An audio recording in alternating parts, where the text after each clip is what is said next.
The manor house was the Lord's house. It was always the biggest and most well equipped.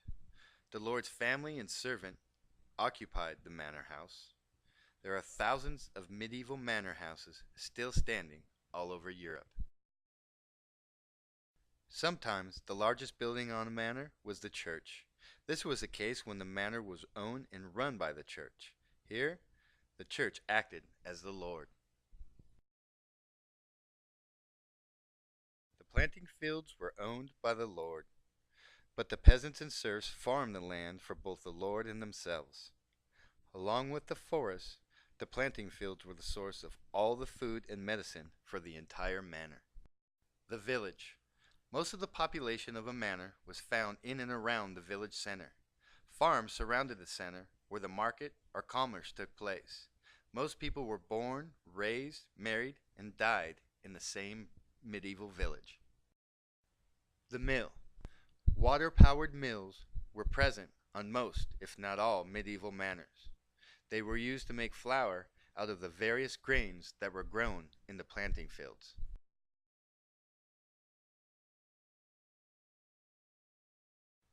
Bake shop.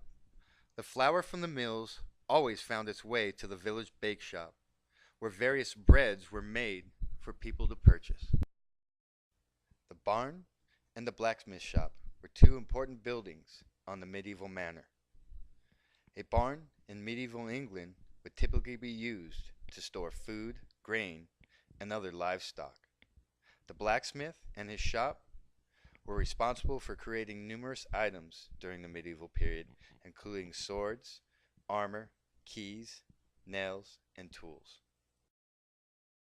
Those who struggled to fit into medieval society found themselves on the outskirts of the manor in the dreaded gallows.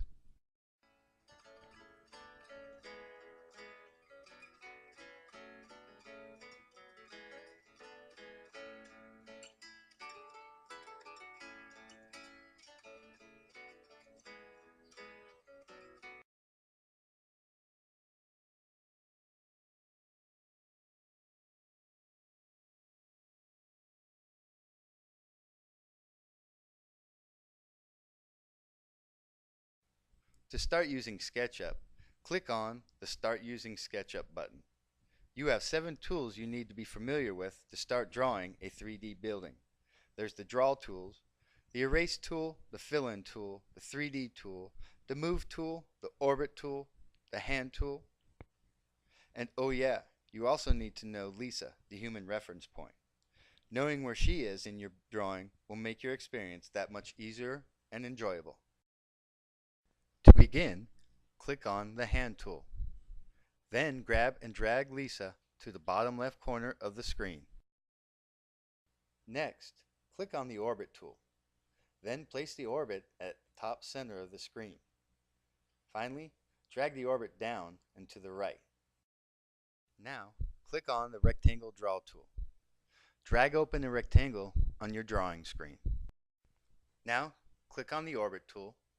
Place it at the center of the screen and drag it up until your view of Lisa is head on. Now, click on the Grab tool, then drag Lisa down until only chest up is visible. Now, click on the Pencil tool. At the center of the 3D rectangle, draw a short line straight up. Then, draw lines to connect the top of the new line with the corners of the 3D line. Now, click on the Orbit tool again.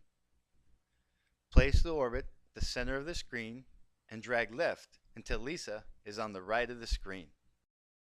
Next, click on the Erase tool and erase the center line from the triangle that forms the roof. Now it's time to add windows and a door to your building. First, click on the Rectangle Draw tool. Then draw 2 rectangles for windows and a larger one for a door. Finally, using the Pencil Draw tool, add details to the windows and doors. Now we're going to add color and texture to your building. First, click on the Fill tool. Then, choose Translucent for windows. Choose Wood for the door. Finally, click on the door or the window to fill it in with color. For the final step of drawing a 3D building, we are going to fill in the color of the building and the texture of the roof. First, choose a color for your building. Click on the building to fill it in. Next, choose roofing for roofing material. Then, click on the roof to fill it in with the desired texture that you had chosen. So there you have it. You've completed your first 3D building. Continue to practice building different types of buildings, and one day you might have a village or even a city of 3D drawings created by yourself.